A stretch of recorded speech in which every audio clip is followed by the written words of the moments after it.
Good morning students. तो बच्चों, जैसा कि आप सभी बच्चों ने लास्ट जो लेक्चर के अंदर पढ़ा, isotopes, isobar, isotones and iso electronic species के बारे में पढ़ा। तो इससे रिलेटेड आप प्रॉब्लम सॉल्व कीजिए, एनसीईआरटी प्रॉब्लम भी आपकी ईजिली सॉल्व हो जाएंगी। तो बच्चों, जैसा मैंने आपको होमवर्क के लिए बोला था कि आपको J J Thomson model and Rutherford model को, जिसको आप लोअर क्लासेस के अंदर रिकवर कर चुके हो, उन दोनों टॉपिक्स को बेटा आपने अच्छे से पढ़ना था। ओके, क्योंकि आज जो हमारा न्यू और नेक्स्ट टॉपिक है, वो हम बात करने वाले हैं कि जो हमारा जे जे थॉमसन मॉडल आया, जे जे थॉमसन के बाद आपने रदरफोर्ड मॉडल को पढ़ा कि उनके कॉन्सिक्वेंस से एटम का क्या स्ट्रक्चर हो सकता है। तो जैसा कि आप सभी बच्चों ने जे जे थॉमसन के मॉडल से आपने पढ़ा कि जब भी कोई एटम होता है बेटा हमारा, उस एटम के अंदर उन्होंने बोला कि एटम को हमने वाटरमेलन के साथ कंपेयर किया।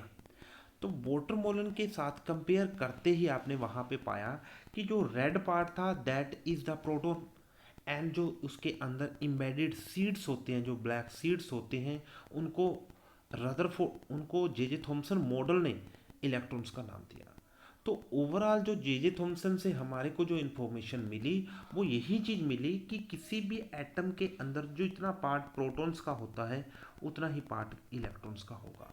मीन्स जो हमने जे जे थॉमसन मॉडल का कॉन्सिक्वेंस जो रिजल्ट पढ़ा, वो यही था कि एटम के अंदर प्रोटॉन और इलेक्ट्रॉन्स का पार्ट सेम है। Means atom is a electrical neutral nature. Okay, means तो आप बेटा ध्यान से इस बात को क्लियर कर सकते हो कि जो जे जे थॉमसन मॉडल ने हमारे को electrical neutral nature of the atom के बारे में बताया। ओके, इसके बाद साथ ही साथ इस मॉडल को डिस्कार्ड कर दिया गया। आपने देखा कि जो नेक्स्ट मॉडल था वो था हमारा रदरफोर्ड मॉडल। ओके, तो रदरफोर्ड मॉडल के बारे में बेटा मैं एक छोट आपको एक सिंपली उसको कवर करवा रहा हूँ। तो रदरफोर्ड मॉडल के अंदर जो आपने पढ़ा, रदरफोर्ड मॉडल के अंदर आपने देखा बेटा कि रदरफोर्ड मॉडल ने एक गोल्ड फॉइल ली। ओके, उस गोल्ड फॉइल के ऊपर अल्फा पार्टिकल की बोmbardment की गई। ओके, तो ध्यान रहे बेटा, यहाँ पे अल्फा पार्टिकल्स क्या होते हैं, इस बात को भी आपने बहुत अच्छे से ध्यान में रखना है कि जो अल्फा पार्टिकल्स होते हैं that are the nucleus of helium. Okay, ध्यान रहे बेटा, अल्फा पार्टिकल्स हीलियम के न्यूक्लियस होते हैं।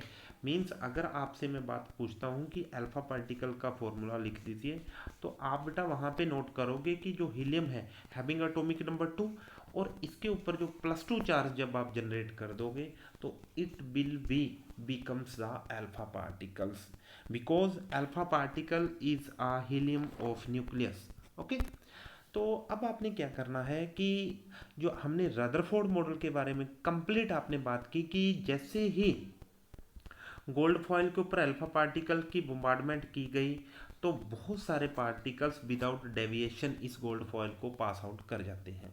ओके, और सेकंड जो ऑब्जर्वेशन मिली कि कुछ पार्टिकल्स ऐसे भी हैं जो कि स्मॉल एंगल के ऊपर डेविएट कर रहे हैं। ध्यान रहे बेटा यहाँ पे कि कुछ पार्टिकल्स, कुछ अल्फा पार्टिकल ऐसे भी थे जो यहाँ पे स्मॉल एंगल के ऊपर डेविएट कर रहे हैं। और थर्ड आपने बोला कि बहुत ही कम पार्टिकल्स ऐसे होंगे, जैसे ही उसके ऊपर अल्फा पार्टिकल स्ट्राइक करेगा, वो एज इट इज जिस डायरेक्शन के ऊपर अल्फा पार्टिकल जाता है, उसी डायरेक्शन के अंदर अल्फा पार्टिकल वापस आ जाता है। ओके, तो ओवरऑल जो हमारे को रदरफोर्ड मॉडल से सीखने को मिला, वो ये बात सीखने को मिली बेटा हमारे को कि जो हमारा एटम है, एटम बेटा most of the part of the atom is empty. Okay, second point ये मिला कि एटम के अंदर जो पॉजिटिव चार्ज है, जैसा कि जे जे थॉमसन ने बोला था कि प्रोटॉन्स आर यूनिफॉर्मली डिस्ट्रीब्यूटेड, ऐसा कुछ नहीं होगा according to the Rutherford model. Rutherford model ने बोला कि जो पॉजिटिव चार्ज है वो बिल्कुल सेंटर में प्रेजेंट है, और इसी को रदरफोर्ड मॉडल ने बेटा न्यूक्लियस का नाम दे दिया था। ओके, लास्ट जो ऑब्जर्वेशन था कि बहुत कम particle out of 20,000 alpha particle, सिर्फ एक सिंगल पार्टिकल बेटा बैक वापिस उसी डायरेक्शन के अंदर आ जाता है। तो इस बात से उन्होंने ये कंक्लूजन निकाला कि जो आपका न्यूक्लियस है वो बेटा बहुत ही स्मॉल साइज का होगा। ओके, तो इन बातों को बेटा क्लियर करने के बाद जो हमारे पास नेक्स्ट एटॉमिक थ्योरी आई, that is most important atomic theory, वो थी बेटा Bohr Bohr atomic theory. Okay, तो आज हम अपने इस लेक्चर के अंदर यही बात करेंगे कि जो बोहर एटॉमिक थ्योरी थी वो किस टाइप से जनरेट हुई।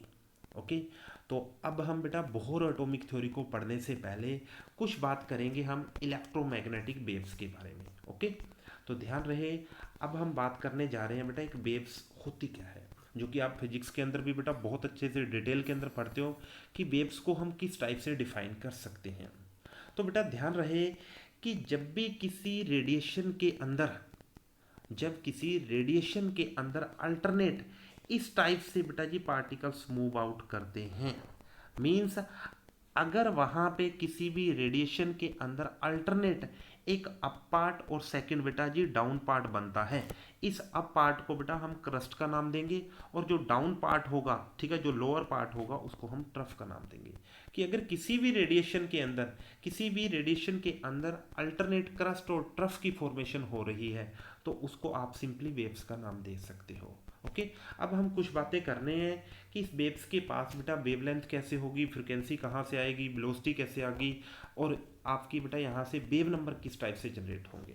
तो बेटा ध्यान रहे, जब भी आप किसी वेव्स को ऑब्जर्व कर रहे हो तो वहाँ पे दिस पार्ट इज क्रस्ट अभी आपने बोला है और this part is also crust, तो दो अल्टरनेट क्रस्ट के बीच का जो डिस्टेंस होगा, दो बेटा जी क्रस्ट के बीच का जो डिस्टेंस होगा, दैट इज योर वेवलेंथ। ध्यान रहे, this is called the wavelength, और वेवलेंथ को आप लेमडा के साथ रिप्रेजेंट करोगे।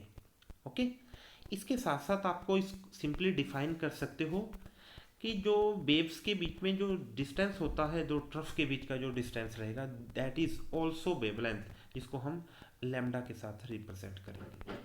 ओके, अब नेक्स्ट पॉइंट आपने ध्यान रखना है कि जो आपका लैम्डा होता है, इस लैम्डा को आपने बेटा रिप्रेजेंट किया वेवलेंथ के साथ, और जो आपका बेटा हम यहाँ पे एक टर्म और डिफाइन करने वाले हैं, that is wave number. Okay, तो वेव नंबर को म्यू वार के साथ रिप्रेजेंट किया जाता है, वेव नंबर को हम म्यू वॉर के साथ रिप्रेजेंट करेंगे, दैट इज 1/लैम्डा।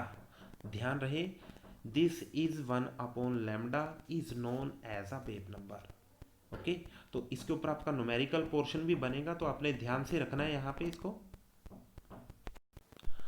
तो यहाँ पे हम डिफाइन किया, हमने वेव नंबर को भी हमने डिफाइन किया। ओके, तो वेव नंबर आपका रहेगा सिंपली 1/लैम्डा को हम बोलेंगे वेव नंबर के बारे में। ओके, तो इसके साथ साथ ध्यान रहे, हम बात करने वाले हैं वेलोसिटी क्या रहेगी। ओके, वेलोसिटी ऑफ वेव्स क्या रहेगी एंड फ्रीक्वेंसी ऑफ वेव्स क्या रहेगी। तो बेटा ध्यान रहे, अभी यहाँ पे मैं फ्रीक्वेंसी को डिफाइन करने वाला हूँ, तो आप इस कंप्लीट फिगर के अंदर इस बात को ऑब्जर्व कर सकते हो कि अगर यहाँ से हम ऑब्जर्वेशन शुरू करते हैं तो यहाँ तक एक कंप्लीट वेव की फॉर्मेशन हो जाती है, मींस एक वेव के अंदर एक क्रस्ट और एक ट्रफ की फॉर्मेशन होगी। ओके, तो यहीं से हम फ्रिक्वेंसी को डिफाइन करने वाले हैं, frequency will be represented by the mu.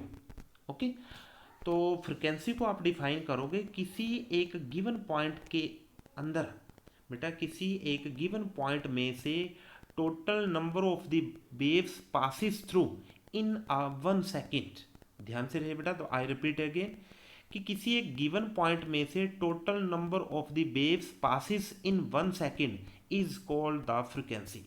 Means किसी एक गिवन पॉइंट में से जब टोटल नंबर ऑफ वेव्स पास कर जाती हैं 1 सेकेंड के अंदर, उसको हम फ्रिक्वेंसी का नाम देंगे। ओके, तो आप डेफिनेशन को भी नोट कर सकते हो, the number of waves which passes through a given point in 1 second is called the frequency. Okay, तो इसके साथ साथ आपने ध्यान रखना है कि यहाँ पे एक वर्ड एम्पलीट्यूड भी आपको दिखाई दे रहा है स्क्रीन के ऊपर, तो बेटा ध्यान रहे, amplitude represent the height of the crust, या फिर आप बोल सकते हो कि it represent the depth of the amplitude, depth of the trough. तो जितना ज़्यादा इस क्रस्ट की हाइट होगी उतनी ही ज़्यादा बेटा उस वेव्स की एम्पलीट्यूड हो जाएगा। Okay, on the same way आप बोल सकते हो कि अगर किसी वेव्स में ट्रफ की डेप्थ जितनी ज़्यादा हो रही है तो उस वेव्स का एम्पलीट्यूड भी उतना ही ज़्यादा रहेगा। ओके, तो वेलोसिटी को बेटा आप डिफाइन कर सकते हो, यहाँ पे velocity will be represented by the B. Okay, तो वेलोसिटी होती है बेटा वेव्स के द्वारा एक सेकंड के अंदर जो टोटल डिस्टेंस ट्रेवल की जाएगी, that is the velocity. Okay, means आप बोल सकते हो the distance travel by a wave in 1 second is called the velocity. Okay, अब आपने बेटा आज इस लेक्चर के अंदर जो आपने होमवर्क करना है वो बेटा ये बात करनी है कि जो आपका रिलेशनशिप हमने जनरेट किया वो होता है बेटा mu is equal to c by lambda. Okay, यहाँ पे इस रिलेशनशिप को आपने लर्न रखना है।